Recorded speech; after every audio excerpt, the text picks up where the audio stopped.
Time for another look at the papers. With me in the studio, back here to review them, broadcaster Gemma Forty and journalist Janelle Aldred. Off your phone. They're usually telling me that. Just looking at the headlines.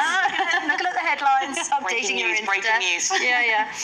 Let's start with The Observer. Who wants to tackle that? This is about Rishi Sunak. Yeah, and actually I was just looking at some of the reaction online there, because this is, in my opinion, corruption in plain sight. Rishi Sunak, let's get this straight, faces new conflict of interest row. This is the third in just a few weeks. So Sunak's wife, we all know, is part of an incredibly wealthy family, and her father's company is Infosys.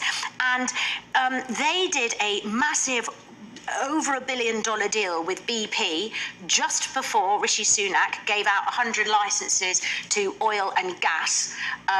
So there's conflict of interest there. And then there was the row where he inadvertently prioritised his wife's gave a government contract to a childcare agency, and so she benefited again, they benefited again. And now, just before the G20 summit in New Delhi, it looks like if there is a trade deal done with India, again, who could benefit here?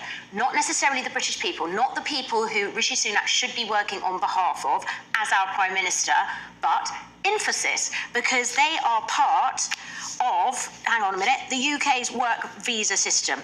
Okay, so Indian IT companies, including Infosys, are already among the biggest users of the UK's work visa system. So if a deal is done and it includes a lot of migration over here, he will be making money out of it. Now how is that acceptable? How are we being all right with that? That is corruption in plain sight. And it just begs the question, who is Sunak working for? Is he working for us, or is he working for himself? I'm sure he'd say he's working for us. I think he would say that, but what do you think? In my opinion, I mean, I think this has been a steadying trend that we've just seen growing and growing and growing. I think from COVID until now, we've really seen a lot, especially, and things on both sides of the House as well. You know, there's been other things going on in other parties, but we've really seen with the Conservatives the appearance that their friends, their families tend to be the main beneficiaries of VIP lanes, fast tracking, and all of those things. And I think we're at a point now where we say they don't seem to be able to govern themselves. And this is the third probe. He's been Prime Minister for how long? I'm not quite sure. 5 minutes. 5 minutes. longer than Liz Truss.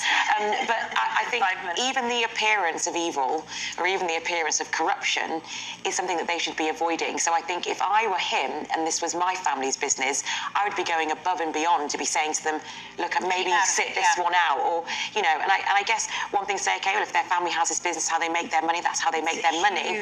But when you're in the position of power that he is, the power dynamic is all wrong. So I think even the way it looks, even if there was nothing untoward, it looks bad. And if he wants us to think that he's trustworthy and above all of this, he said he would be, and accountable, then he needs to think about how that looks, and it doesn't look great for him. It begs the question as well, how much money is enough? Well, that is the question. If we can answer that question, we'd be rich. Okay, let's look at the Mirror front page.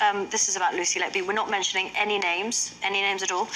Just talk us through this one, though, because this is about the bosses who are involved in that trust. So it seems that the inquiry will happen. I think it's yet to be said exactly what kind of inquiry, but it seems that one of the hospital bosses is getting a 1.8 million pension, and I think most of us will ask again how. And I think all of these things, they're all linked. If we look at how the government behaves and now how it seems NHS bosses are behaving, above accountability, above reproach, and on top of it all, making seemingly a lot of money along the way. And I think anyone who's been affected by baby loss, by this story, by the seriousness of what's happened and the length of time it went on for, and the compassion that you must have for the families, and the families are saying, how can this be that, you know, someone was warned about our children being in danger, it was carried on, and now it seems that the people who were overseeing all of this, who were meant to be looking after our well-being, because in the end, everyone who works at the NHS, top to bottom,